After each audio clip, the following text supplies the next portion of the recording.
mercy is what I beseech.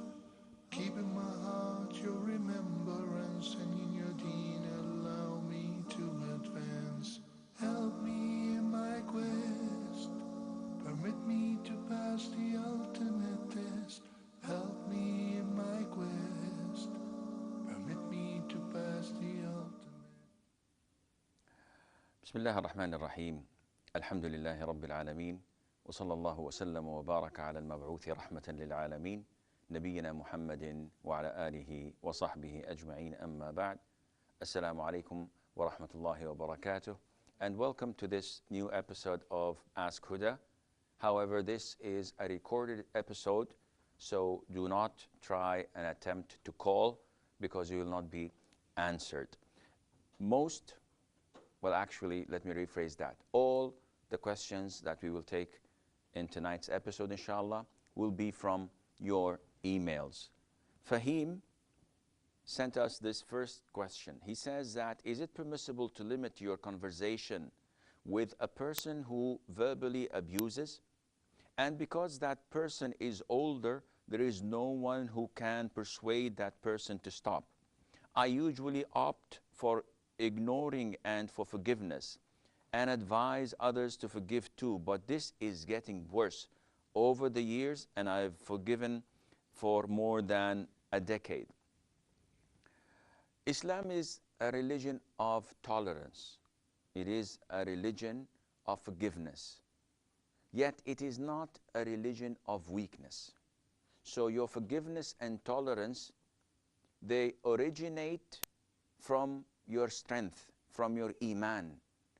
And hence, one should not humiliate himself. Now, in the case that Fahim is telling us about, this issue is reoccurring in so many places and times. People usually complain of elderly doing this. And we've addressed this before, and we said that reaching such an old age is a bless from Allah Azza wa Jal. However, it is a menace if it is not accompanied by righteous deeds and good character. And that is why the Prophet said, ﷺ, the best among you are those who Allah prolongs their life and excels their moral character, and at the same time they offer righteous and good deeds. So the elders who fail to have good character with the youngsters, they have a problem. Nevertheless, for the youngsters, they should tolerate, they should respect, they should give an advice in a diplomatic way so that it can be accepted by these elders. However, if this does not work, then in this case, you may reduce and minimize your contact and the period of sitting with that person. So you have to try and have a win-win situation. Completely cutting them off is not a solution. On the contrary, it can be a major sin, especially if this person is one of your next of kin. And mixing all the time with them is a big problem because they verbally abuse you and they harm you or hurt you knowingly or unknowingly. So the best thing to do is to minimize mixing up with them to the bare minimum and limit that to what Allah Azza wa Jal would not punish you for. So instead of seeing them every day, see them once a week. Instead of going to them and mix with them for 2-3 hours, give them a call or just sit for 5 minutes and then apologize because you have an appointment. By this, you would have a win-win situation, inshallah. Noor says, could you please tell me about the Muslim and his self-esteem? A Muslim respects himself and he honors himself without going into arrogance, yet not humiliating himself. So you have to have confidence in yourself. You have to have a positive way of looking at things. And all of this falls under the umbrella of thinking positively of Allah Azza wa Jal and seeking His guidance and seeking His support. Because so many times we hear people say, have confidence in yourself. Do this, do that, without relating it to Allah Azza wa Jal. And this is wrong, because depending on yourself is something that is not acceptable. In the dua of the Prophet ﷺ, he used to say, Ya Hayyu Ya Qayyum bi rahmatika astaghith. Aslih li sha'ni kullah wa la takilni ila nafsi tarfat ayn. Ya Hayy, O who is all living, the sustainer of the heavens and the earth, in your mercy I seek refuge. Fix all of my affairs and do not make me depend on myself, not even for a glimpse. Do not depend on yourself. Depend on Allah Azza wa Jal. However, once you do this, you should have confidence in Allah Azza wa Jal, and you should trust Allah subhanahu wa ta'ala, and you should respect yourself and not humiliate yourself and not let people look down at you, but without arrogance, without prejudice. You have to respect yourself and be honorable, and not put yourself in situations where you will be humiliated, as the Prophet ﷺ forbade us from doing such a thing. And this happens when you respect yourself. So people will respect you. When you are a person who honors others, they will honor you. When you treat them in an Islamic fashion, you don't lie, you don't cheat, you don't break promises, they will respect you more and more, and this would build your self-esteem. Roshain says, what is the definition of utmost piety for a Muslimah, for a Muslim woman? Can we call this lady a pious Muslim who keeps voluntary fasts, offers tahajjud, memorizes the Quran, covers herself properly, tries her level best to lower her gaze? Can we call her a righteous or a pious woman? All of the things mentioned here are but few of the characteristics of a believer, a male or a female. Yet it is much more bigger and greater. So all of these good deeds are good, but they do not qualify a person to be a true pious person, because you lack sincerity. So to be pious, you have to have the first thing on your agenda is to be sincere. All of your work has to be for the sake of Allah Azza wa Jal. Also, you have to have moral conduct. The Prophet ﷺ was told about a woman who prays night prayers and fasts daytime, but she abuses her neighbors. She does harm to her neighbors. The Prophet said, she is in hell. Even if she prays well and she fasts well and she gives money to the poor, but because her character is not good, the Prophet said she's in hell. And in another hadith, the Prophet said, the closest, he said, the closest among you to me on the day of judgment in paradise are the best in their moral conduct, in their character, in their ethics, in their akhlaq. So the more you are in trying your level best to excel in your moral conduct, in your ethics, the closer you are to the Prophet ﷺ. Therefore, you have to know these characteristics and try to implement them in your life, try to have them, and try to be known by them. And then, inshallah, you will be among those who are pious and righteous. Salma says, what should we say between the prostrations? The Prophet ﷺ used to say, when he sits between the two prostrations in prayer, he used to say, Rabbi ghfirli, Rabbi ghfirli, and he repeats it.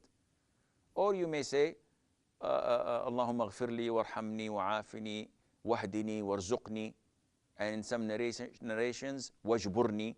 All of these are part of the authentic hadiths to be said and to be supplicated in between the two prostrations. Aisha says, my menses has been long for 21 days now. The blood isn't spotting nor brownish. It is purely menstruation blood and has regular flow. My normal cycle is 8 to 10 days. This is the first time. What should I do, especially with my salah, with my prayer? Should I make one ghusl and just wash up every fard prayer, or ghusl every fard prayer? A woman gets her cycle normally 6 to 7 days every month. This is the norm. Sometimes this is prolonged for more than that. And this is usually a vein that is making the blood poor. And that is why scholars differed. How long can the cycle be? What's the maximum of it? And what's the minimum? And there isn't anything specific in the Sharia, in the Islamic law, that says this is the max, that's it, and this is the minimum. So jurors said that a month is 30 days. And if the cycle is more than half of the month, this is not the norm.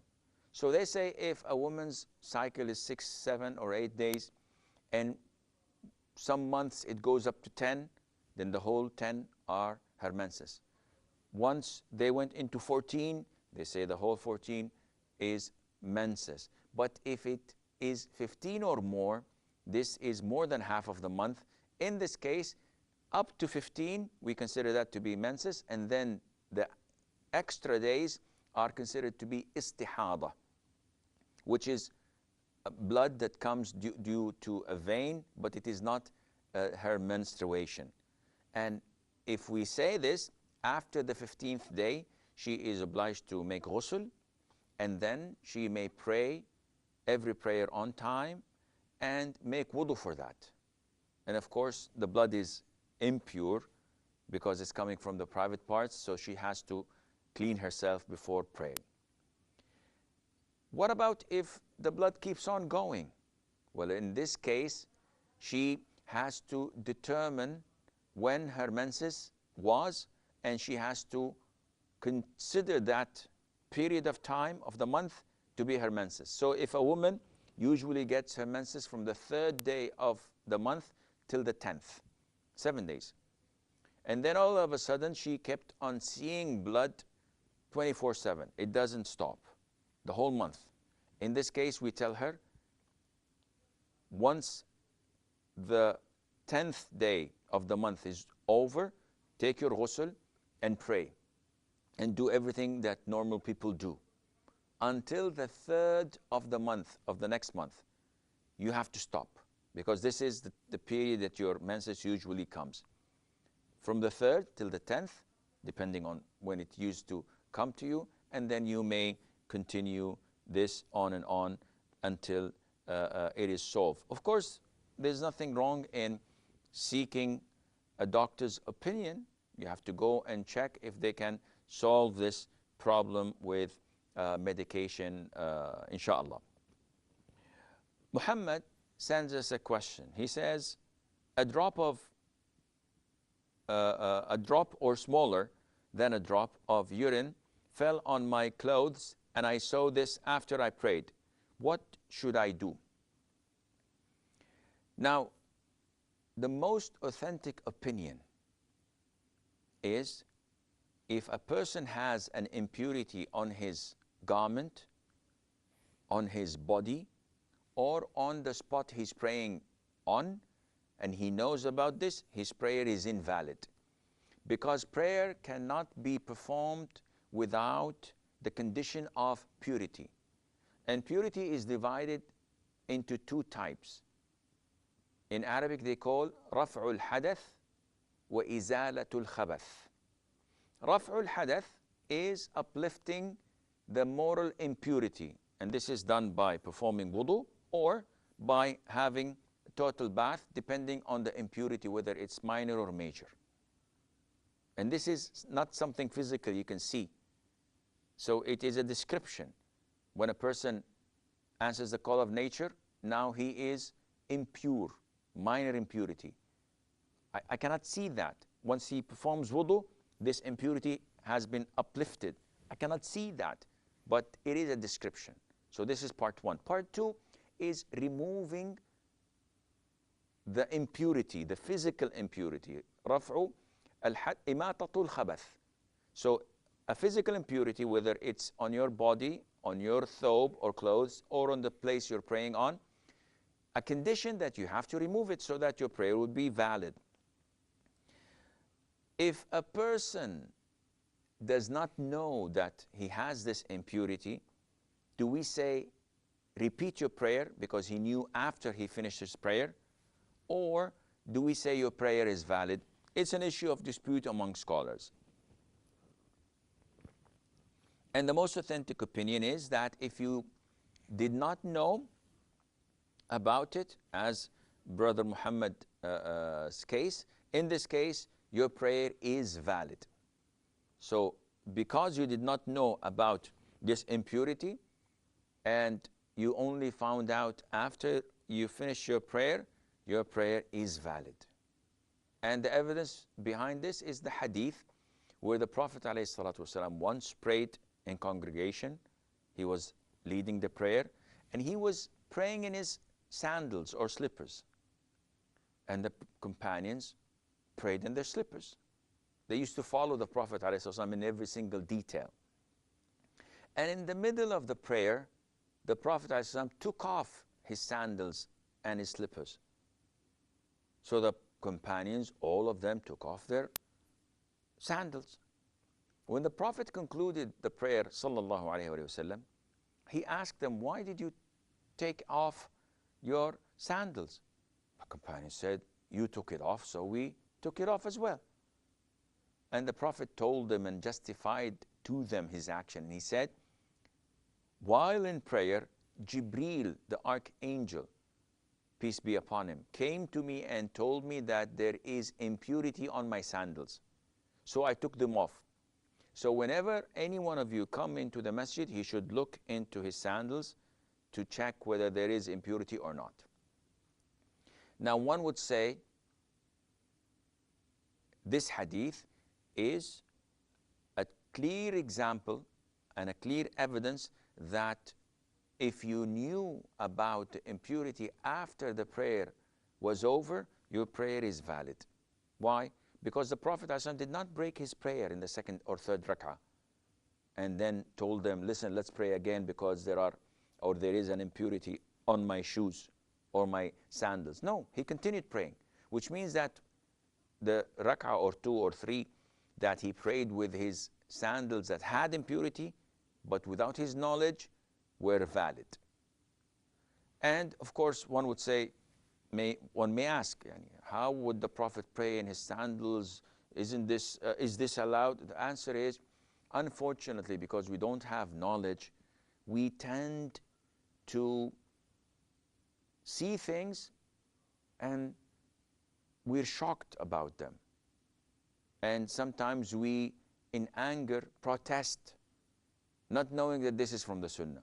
Praying in your sandals, praying in your shoes, praying in your slippers, this is part of the Sunnah. The Prophet ﷺ said, pray in your sandals or in your slippers, because the Jews do not pray in their slippers. So it is part of the Sunnah. If you are in an airport or in the market or at the park and you want to pray, you don't have to take your shoes off. Just check that there is no impurity on them and then pray. This is a Sunnah. However, you have to be careful, because I don't want any of the youngsters who are enthusiastic, mashallah, and have strong iman, going to Isha prayer after listening to this with his shoes to the masjid. No, this is not acceptable, because the masjid is covered with carpet and your shoes would make this carpet dirty, not impure, but dirty. And this doesn't go well with the people. So you cannot, in defiance, say, No, this is sunnah, I'm going to do it. No, this is unadvisable. This is not advisable, because you have to preach with wisdom, with good preaching, so that people would accept your call, and Allah Azza wa Jal knows best. We have an email from Brother Basit. He says, is it allowed to swear in the name of Allah, saying, I'll avoid such and such haram actions? What is the expiation for one who breaks such a vow?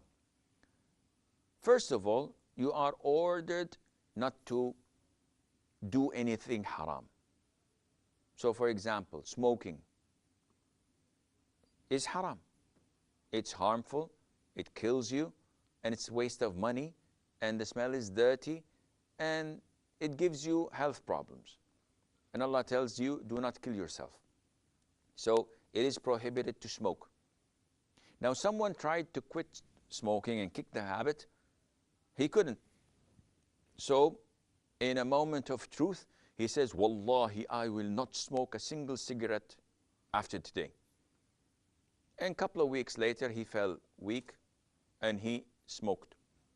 So initially, is he allowed to swear? The answer is yes.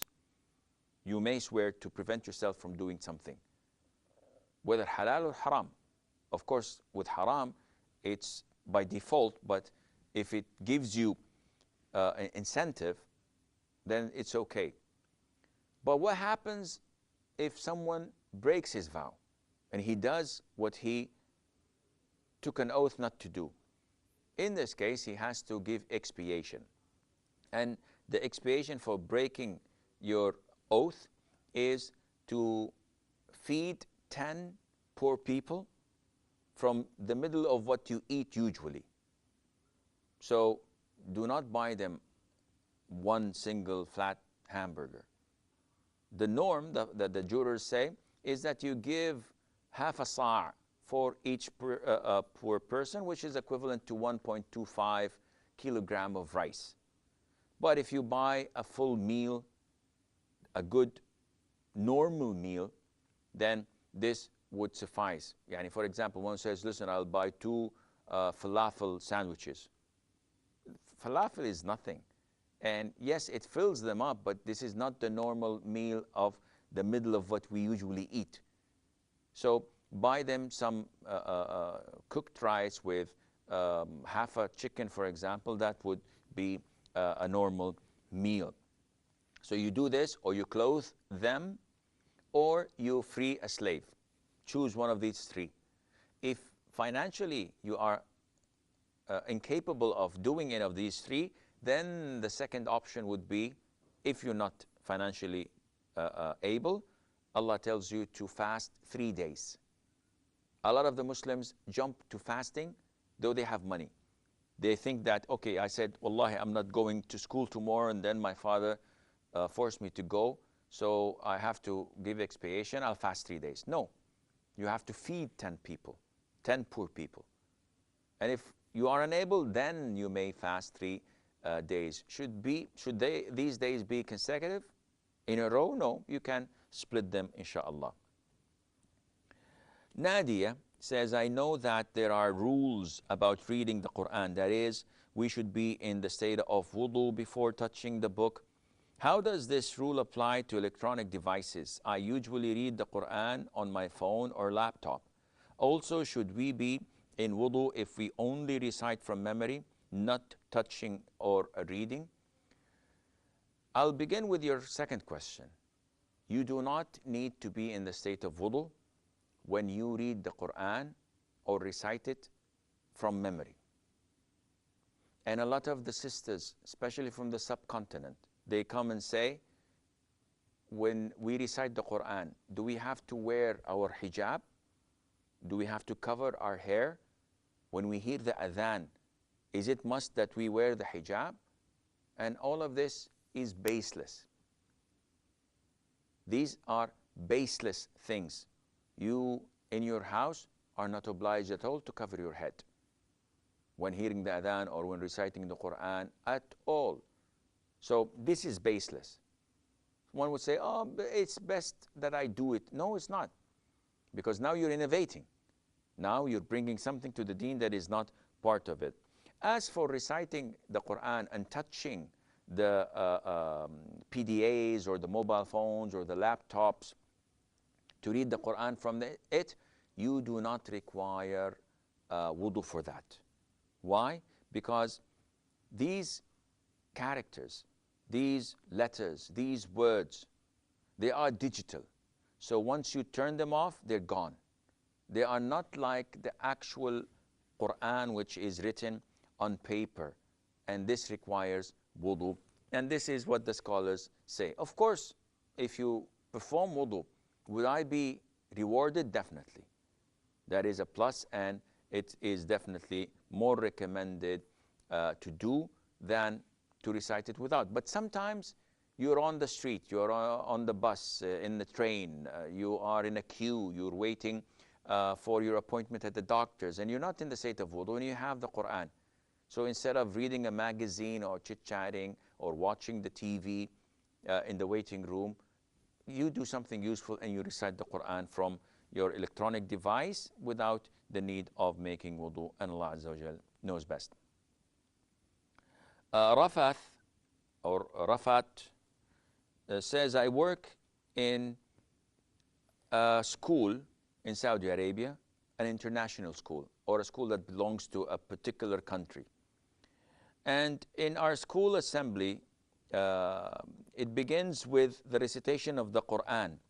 But after that, there will be some 2 or 3 items like news, thought, and there will be a dance. Then it ends with this country's national anthem, which we all know is full of shirk. It deeply hurts me that we are beginning with the Quran and ending with shirk. So I request you to please guide me in this regard. Moreover, our school principals are mostly Muslims. Please guide me. This is a big problem. Now, the school is in Saudi Arabia, but we know that some schools that belong to different countries. So you have an American school, a British school, Indian school, Bangladeshi school, Sri Lankan schools. They have their own curriculums because they follow their embassies. And most of these practices are governed by the management. So to begin their day with a recitation of the Quran, this is not part of the Sunnah, but if it is a reminder of the Quran and the people, the students, the pupils that is, and the students would hear the Quran, this is inshallah okay. A reminder of hadith, that's beautiful. Some news clips saying that this happened and this took place, so and so. Okay, this is in the very early morning. Then to have a dance, now this is an issue.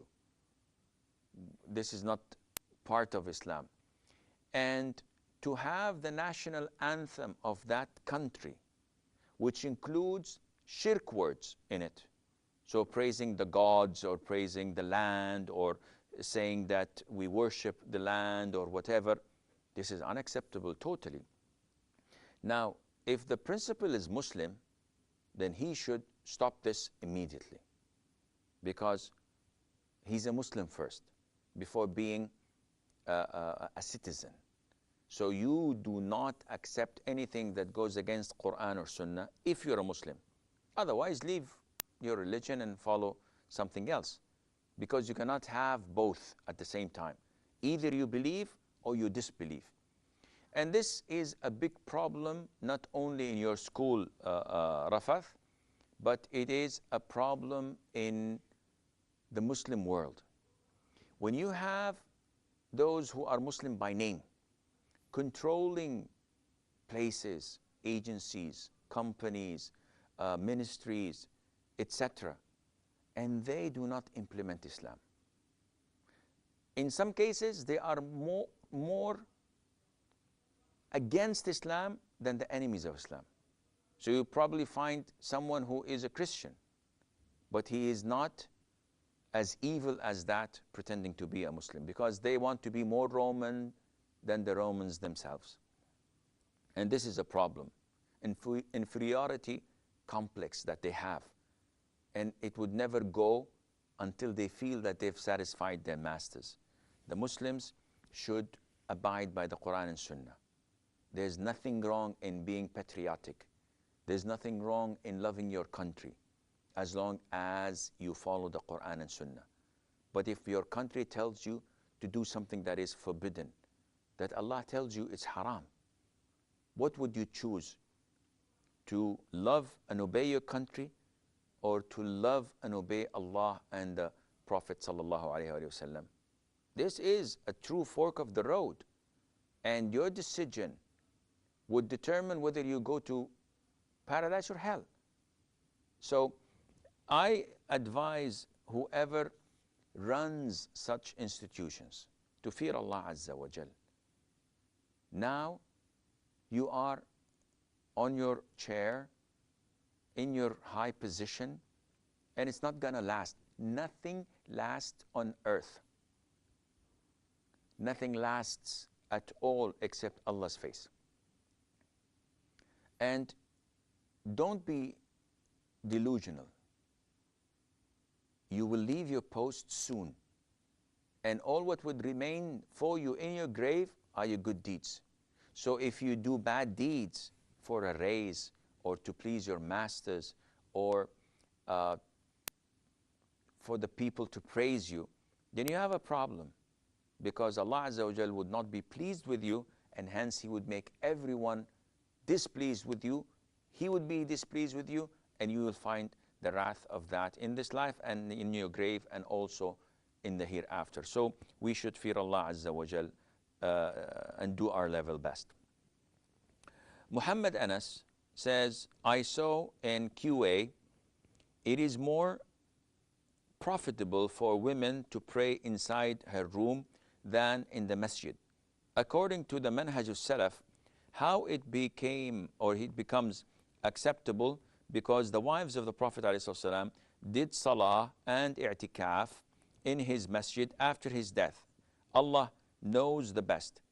For women, is dhuhr more rewardable than Salatul Jumu'ah? So Muhammad's Anas' question is straightforward and simple. He says, we know in Q&A, I think he's referring to my website or maybe islamqna.info, that it is more rewardable for a woman to pray in her room rather than to pray in the masjid. But the confusion he has is that the Prophet ﷺ's wives, after his death, used to pray in the masjid and used to do i'tikaf. I'tikaf is seclusion, which is done in the last 10 nights of Ramadan. Well, Muhammad Anas, the news is that the Prophet's wives, sallallahu alayhi wasallam, and may Allah be pleased with them, used to pray in his life with him in the masjid, and they used to make i'tikaf with him during his lifetime. So this does not contradict or go against that praying in your room is more profitable or rewardable. This shows you that there are two levels of reward. To pray in the room for a female is more rewardable than praying in the masjid of the Prophet ﷺ. This is what the Prophet said, sallallahu alaihi wasallam, when a woman came to him and said, I want to pray with you in the masjid. And women used to pray in the masjid. The Prophet told her ﷺ about her house, that praying in your house is better than praying in my masjid. And praying inside your house, in like the hall, is better than praying in your house that includes the backyard and the garden or whatever. And praying inside, for example, the living room is better than praying in the hall. And praying in your own bedroom is better than praying in the living room. So the more a woman is far away from people being able to see her, this is better than praying in the masjid of the Prophet ﷺ. And compare this with what we see from women mixing with men without any shame, working together, going to mixed schools and universities, and chatting and socializing. Yet the Prophet tells the believing women, be far, as far as possible from men. Be with your mahrams, be your loved ones, but non-mahrams, strangers, be as far as possible from them. So this is the best and highest level. Now if a woman says, no, I'd like to pray in the masjid, it's your right. You can do that. The Prophet said, alayhi salatu wasalam, do not prevent women from entering the masjids or going to the masjids. So this is the right of a woman. She has a choice. You want grade A, you want to go to 5-star accommodation or to 3 stars accommodation. It's up to you. The Prophet has advised you, sallallahu alaihi wasallam, that praying in the masjid is far greater and far better for you. Praying in your home, in the room, is far better and greater for you than praying in the masjid. And Muhammad Anas says that praying dhuhr prayer, is it more rewardable than praying Friday for a woman in the masjid? And that says definitely yes. For a woman to pray dhuhr in her home is more rewardable than for her to leave her home and go to the masjid and listen to the khutbah, to the sermon, and pray with the Muslims and go back again to her home. This has no doubt in it, because this is what the Prophet ﷺ has recommended. Ahmed says, is the punishment for apostasy death in Islam? I heard someone say that one hadith is not enough evidence for this. The consensus of all scholars that if a person changes his religion from Islam to any other religion, the punishment should be execution, death. However, it is not for Tom, Dick, or Harry to carry out this punishment. This cannot be done by any person without following the procedure. Meaning, if someone says that he doesn't believe in the Prophet ﷺ, he's a Muslim. He says, I don't believe in the Prophet anymore ﷺ. This is an act of apostasy. Can we go and chop his head off? The answer is no. First of all, you have to make sure that the conditions are fulfilled and that there are no obstacles preventing the description of apostasy to fit him. How is this to be done? There has to be a panel of judges, Muslim judges or scholars, who would sit with this individual, interrogate him, advise him, remind him of Allah, trying to bring him back to his senses. If he does not go back to his senses, in this case they give their verdict to the Muslim ruler, the Muslim imam of the country. And when we say imam, he's not a person who leads prayer in a masjid in, for example, in Birmingham or in somewhere in Europe, who has a congregation of 1,000 or 10,000 or even 100,000. He is not the imam. He is a prayer person leading prayer. The imam is the Muslim ruler who has the army, the civil defense, the police force, who runs the country. This is the imam who can only execute such a verdict, who can only implement the death penalty over an apostate, but not any person. Therefore, if the judges give the verdict to the ruler and the ruler looks into it, and then he carries out this punishment. The Prophet said, whoever changes his religion, execute him. This is not for individuals. So if I'm living in Holland and my next door neighbor is a Muslim or was a Muslim and then says, listen, I don't believe in the Quran, I don't believe in Allah, I don't believe in anything, or changes his religion and becomes a Christian and he wears the cross, I say, I'm a hot-blooded Muslim, I'm going to chop his head off, and then I'm going to say that he did this and that. If I do this, I'll go to hell. Because you cannot give takfir without the fulfillment of the conditions and being sure that the obstacles are not there. This is not for individuals to be done. This is only to be carried out by the Muslim ruler. And we know what happened when Van Gogh, the director, the Dutch director, was executed on the streets. How many problems resulted from that. Always look at the consequences. Don't be impulsive. Do things without knowledge, like these keyboard knights that we see on Twitter, on Facebook, on the internet, calling for jihad and calling for killing people and making takfir to all people around you except them. Don't be like them. This is not the way of the Salaf. This is not the way of the Prophet ﷺ. Whoever says to a person, Ya kafir, one of them has to take it. So either he is a real kafir, or if not, it's going to bounce back at you. One should be really careful when going into these things. So yes, in Islam, the punishment for apostasy is death penalty only after a panel of judges interrogate, speak to that person, try to bring him back to his senses. If he still insists, then this is worse than grand treason, and Allah Azza wa Jal knows best. Nabila says, I wanted to know what are the best options for Muslim females in the 21st century for jobs, careers that she can earn a living from. And what are the guidelines for females wanting to work in the workplace as a teacher, nurse, etc. The sky is the limit. So as a female, you can work anything that is halal, providing that you are segregated from men. So if you teach in an all-female school or university, go ahead, be my guest. If you work in a department that is totally segregated, so you have your own toilets and you have your own resting rooms and you have your own offices and no male interacts with you, comes in physically, and all of your work is done through emails and phone calls and etc.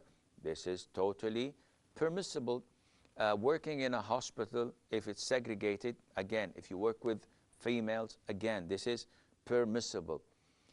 The guideline is that the job itself is halal, that you are abiding by the Islamic attire, so you're wearing the hijab and you're not wearing anything that is tight or see-through or something that is short, and that you do not mix with men. Other than that, it is not permissible. Khushnuma, I hope I pronounced the name right, says that jaggery in Urdu, gur, is made in very big kadiya, that is a big pot. And these pots are not covered and not washed. Sometimes dogs lick these pots, and again, jaggery is made in these unclean pots. Is this jaggery permitted to eat? I heard dogs' saliva is nabak or najis. So I think that the questioner is asking about a meal that is prepared in big pots, and these pots are usually uncovered and never washed. And dogs come and lick from these pots. So is it najis? Is it impure? The answer is yes. The greatest impurity is the impurity of the dog's saliva when it licks in a pot or a dish or a plate, in utensils. This is the grand impurity. Why? Because you have to wash it once with soil and 7 times with water. While normal impurities such as urine, you simply wash it, squeeze it, and that's it. And the minor impurity is the urine of a child less than 2 years of age who is breastfeeding and did not eat. And it has to be male. You don't have to wash the urine of such a male child. You just simply pour water over it, sprinkle it, and that's it. You don't have to squeeze it and do that again. So such a meal this made in or this jaggery is prohibited for you to eat, because the pot and the food in it are all considered to be impure, and you have to throw it out. Abdullah says, is it mandatory or considered good to visit the graves of relatives such as parents on regular basis? There are people who tend to do so in their death anniversaries. If a person chooses not to visit the graves of their parents, is it considered bad or means they do not love their parents? If a person loves their parents, they will seek their forgiveness in prayers. I have witnessed this in Bangladesh among my relatives. What is the Islamic view on this? Visiting the graveyards is something recommended in Islam for men. The Prophet ﷺ said that I requested Allah Azza wa Jal to visit my mother's grave, and He allowed me. And He said, ﷺ, visit the graveyards because it reminds you of the hereafter. So this is a ibadah, this is a form of worship. You do it regularly, you do it once a year, no problem in that. Appointing it or doing it on the anniversary of the death of the deceased, this is an innovation.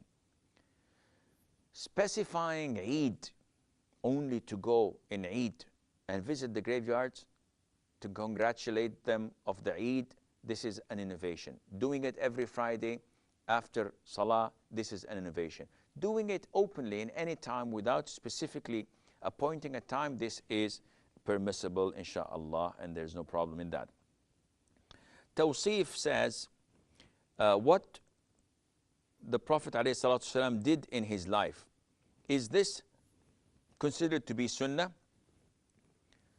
Whatever the Prophet did ﷺ in his life, is this considered to be Sunnah? The answer is, Sunnah is defined by 3 or 4 things.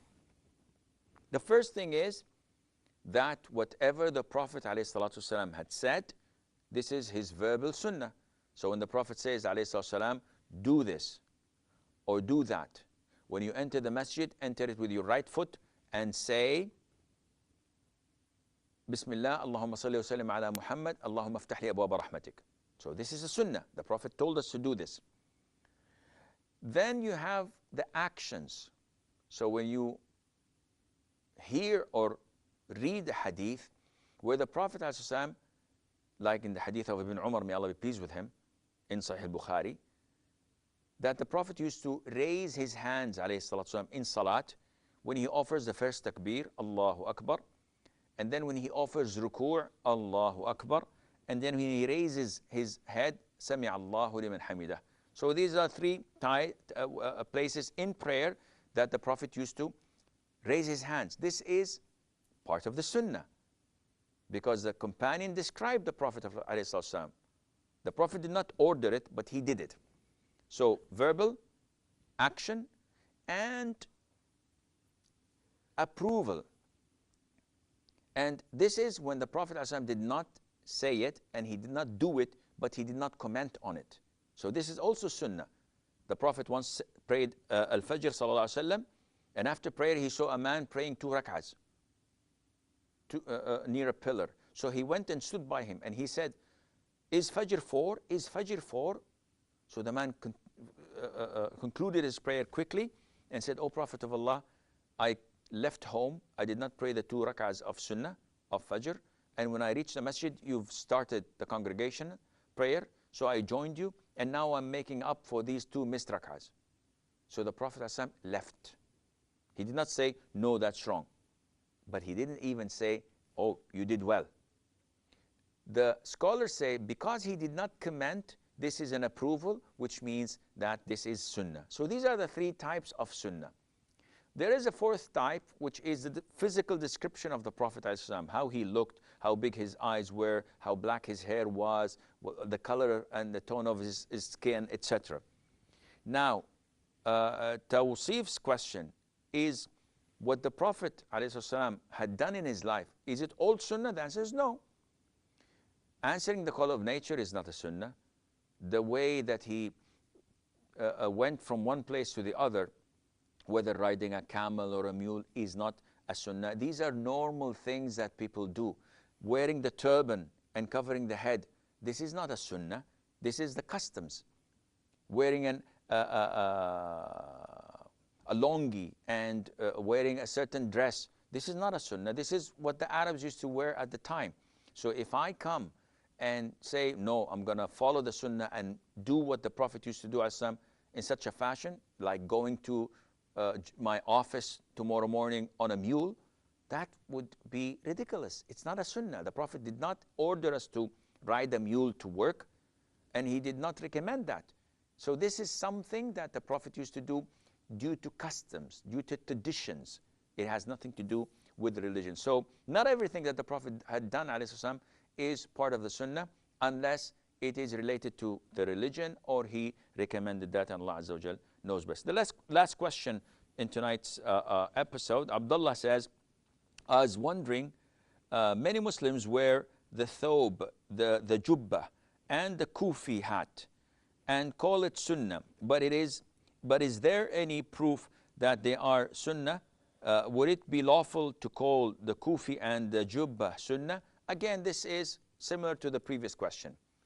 These are not part of the sunnah because the Prophet did not order us ﷺ to wear a kufi, which is the head cap, or to wear a jubbah like this, or to wear a thobe like the white one I'm wearing. This is not part of sunnah. This is part of customs. So it is not something that you would be rewarded for because the Prophet did not order us to do it, ﷺ, and he did not wear it himself like we do. And sometimes this would not be even recommended. So if you're in the States or in Europe and you decide to wear the Arab thobe while preaching the people and everybody is in their three-piece suit, this is what the norm they do. This is what they wear. So you would stand out in the crowd and people may not listen to your teaching because they think that you're teaching a culture related to Arabs, not the religion of Allah Azza wa Jal. And therefore, it is permissible to wear this when you travel if it is part of your customs, if it's part of your country's costume, no problem. But if it's not, and you are from a country that do not wear such clothes, maybe that would be an attire of fame, ثوب الشهرة, that people would look at you and you would feel proud of yourself, and hence you'll be sinful. The Prophet ﷺ forbade us from wearing something that would make us proud and stand out in a crowd, like a person wearing a pink suit, for example. Wow, everybody's looking at him, but yes, this is not something recommended in Islam. And it depends on the pros and the cons, depends on the advantages and disadvantages to those who you are giving da'wah and calling them. And Allah Azza wa Jal knows best. This is all the time we have. Until we meet next time. Fi amanillah. Wassalamu alaikum wa rahmatullahi wa barakatuh. Your mercy is what I beseech. Keep in